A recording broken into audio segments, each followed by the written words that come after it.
The CGA Tour, a podcast unlike any other. Now your host, Calvin Alexander. Welcome back to the latest episode of the CGA Tour podcast. As always here, I'm your host, Calvin Glen Alexander. And on this episode of the podcast, I have fellow Oklahoma State alum, fellow Oklahoma State football fan, and Oklahoma State resident, Colton Davidson, joining me. Colton, how's it going? It's going great, Calvin. I'm excited to be here. Thanks so much for joining again. Last time we were talking about the Cowboys, but it was the team down in Dallas. It wasn't Oklahoma State. So a little different topic today. We got to recap the Oklahoma State-Iowa State football game and then preview a little bit of Bedlam, see how we're doing. So, I'll just go ahead and hop into it here. The Oklahoma State-Iowa State game, there were 8 turnovers in the game, 5 Iowa State turnovers, 3 on Oklahoma State. Besides the turnovers and a total score of 20-14, what are your main takeaways from the game here? Main takeaways, Gundy is not the answer at quarterback. The defense may have looked a little bit better this week, only holding Iowa State to 14 points. But at this point, it's like Iowa State has not proven to be the offensive juggernaut it has been, or maybe not juggernaut, but competence. Yeah, it's probably the better term. But that's just not. It's a rebuilding year for them for sure. After losing a guy that was literally going to be probably a top 5 running back in the NFL this year, losing a quality college quarterback, it's just not the same team. But the defense did better than that they did against the last 2 weeks, but that's not a huge thing. And I guess the big thing is Spencer Sanders coming back in and quote unquote saving the day. Whether he actually did much to save the day or whether it was just blind luck, I don't know. But that's kind of the big takeaways: is Spencer Sanders saving the day. The defense looked a little bit better, and Gundy is not the answer at quarterback. Well, so here's what my annoyance / struggle is with Spencer. If he could have played, why not start him so that way you could theoretically sit him at the end of the game, right? Start him for long enough, get him enough game reps as you can. I get the use in case of emergencies type of deal that we basically did with Spencer, but you play high school football. I mean, you would know a little bit better than me. Why strategically not get your starter? Not that he needs more reps, but why not have him start the game for you? I guess I think that they just don't trust him to protect himself, because I think he just does not have that slide in him. He doesn't have the super awareness. He'll run out of bounds every once in a while, but he just gets so caught up in the moment that he doesn't do a super good job of protecting himself.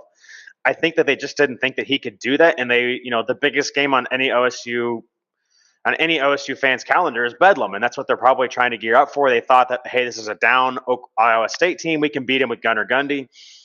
But you're asking that question, I literally texted you in the middle of the game, what the actual F is happening, because it was a 3rd down play. Gundy, I think, tried to run for a first down, failed, lost his helmet. So because the NCAA it's just stupid to have that rule about you can't come back in you have to sit out a play if your helmet comes off. It's the dumbest rule in all of sports. It is really, really dumb. So he has to come out, but they can't put in the freshman because then he loses his red shirt.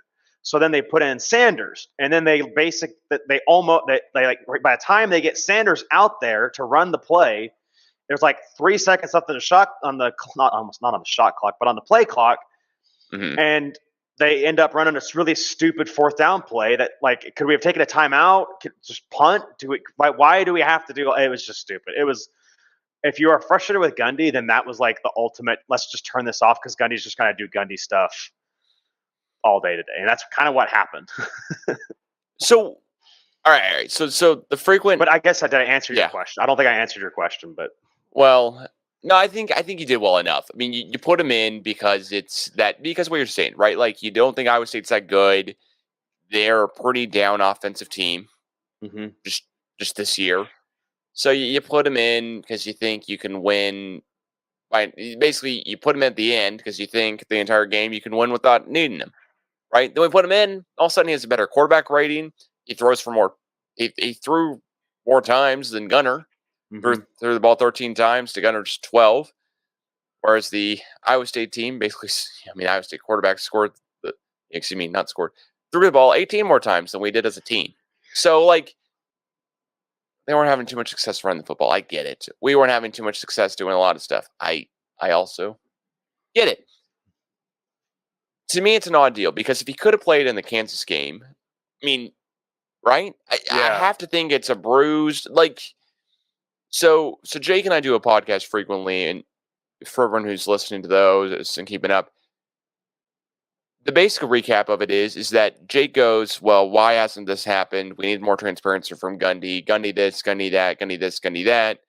I'm going, all right, well, I think a lot of it goes on the whole team. I don't think there's a just straightforward answer. I don't think Jake's getting that way either, but I don't think it's just directly. I don't think the blame lies on Gundy more than any other person, within the organization, right? Like,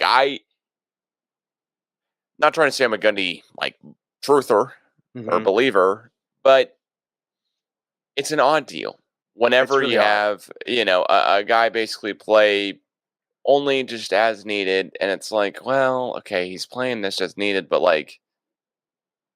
we kind of needed him earlier. Like you almost waited too long, right? Right. I wonder if it was just. They obviously have a lot more information on what is going on with him than we do. They obviously do. It was just such a classic kind of Gundy being way too conservative kind of deal because and they ended up winning the game. That's like the big thing is they got the win against a really down Iowa State team. That was actually a pretty hard fought game. And Sanders came in and did what he needed to do, but it was like I honestly you have to think Iowa State lost the game more than Oklahoma State won the game because it's basically you look at the stupid game, the box score, and it's just like Oklahoma State scores they score that touchdown after the second drive that Sanders comes in, and then basically they just punt the rest of the way for the game, and then they don't do the defense just I think the quarterback for Iowa State just missed a wide open dude in the fourth quarter on the second to last drive that would have won the game if they had just done that, if they had just completed it. So I think it's basically Oklahoma State got really lucky on a very, very conservative Gundy day with both his quarterback and with the team, the way the team was playing. So I don't know. I think I think you're onto something with it's just like an organizational identity is that they don't want to put out that information, and it's something that I've kind of gathered more information, like I'm learning about more with all these. With it's just kind of like that is more time spent by the opposing team of having to prep for. Okay, here's how we have to prep for in case Gunner plays. Here's how we have to do if this freshman plays, whose name escapes me, and here's how we have to do if Sanders plays, because it's three completely different style quarterbacks. But was there anything good that you saw from Gunner on Saturday that you liked?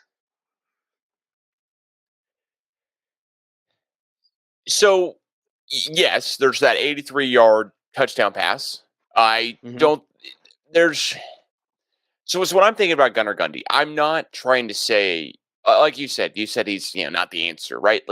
But then again, I'm going to say I never thought he would be, and I don't think you're saying that either, right? Yeah, he's a third-string quarterback who's the coach's son, who's a zero-star kid, right? Like he's a third-string quarterback. If his last name says Alexander or Davidson on it, then I don't think he's getting scrutinized that much. To be honest, I think it's making that's light, totally and fair. I think that's very fair, right? I think it's making light out of a bad situation that Oklahoma State's in. I think a lot of it becomes Gunner, he couldn't get it done. The Gundy couldn't get it done. It's like, well, okay, but what did we expect? He had Eastern Michigan offers, right? But on the other side of it, I want to say this guy went 12-1 in high school. He played in Stillwater, granted. Didn't play against Kyler Murray type of talent in Allen, Texas. But Oklahoma football isn't bad football. This isn't like he's playing over in overseas or something where we don't know how to judge the talent. He's playing in literally the backyard of this like photo that I have in the background podcast, right? So like, he went 12-1. His one loss, I think, is in the championship. And I think the announcers were talking about like he had 3,400 yards his senior year with like 30 or something touchdowns and only a couple of picks. Like you're right. Like he's not completely terrible, but he's also not the guy that's going to lead OSU to a Big 12 championship. Most likely, it's hard to expect that. Also, it's only his first year on campus, isn't it? Second year. I think he's a redshirt freshman. Okay. He's playing out of necessity. And that's what I want to keep, like, just shoving down everyone's throats. This isn't at least from what everything you think and read and hear, right? We can only, as far as I want to say, there's a lot of, well, is Casey Dunn calling the plays? Is Gundy calling the plays? Is this responsibility lie on him or him or him or him, right? Like, who can we narrow down to go, I want to be mad at somebody personally because this season we've lost 3 games? Listen, all of us do. Every Oklahoma State fan, you're crazy if you're not trying to figure out why can't we get this done, right? Like, is this on Sanders? Is this on Gundy? Is this on Casey Dunn? Is this like a Todd Monken issue from 10 years ago because we don't run that same offense anymore? Like, what do we want to do, right? We're mad Dana Holgorsen drinks so many Red Bulls when he was on campus because then it scrutinized Oklahoma State for the next 10 years. Who knows? So besides all that type of stuff, you want to figure out, like, who's the culprit. There's just not one. There almost never is in, like, life, just speaking-wise. But, like, there's definitely not one with this Oklahoma State football team this year. There's a weird situation against TCU where Sonny Dykes is yelling at the refs about us doing basically delay game penalties and all type of stuff, and the refs stopped calling it when they weren't that nice to us the week before against Texas Tech, but also Gundy wasn't yelling at them. I digress. The main point is that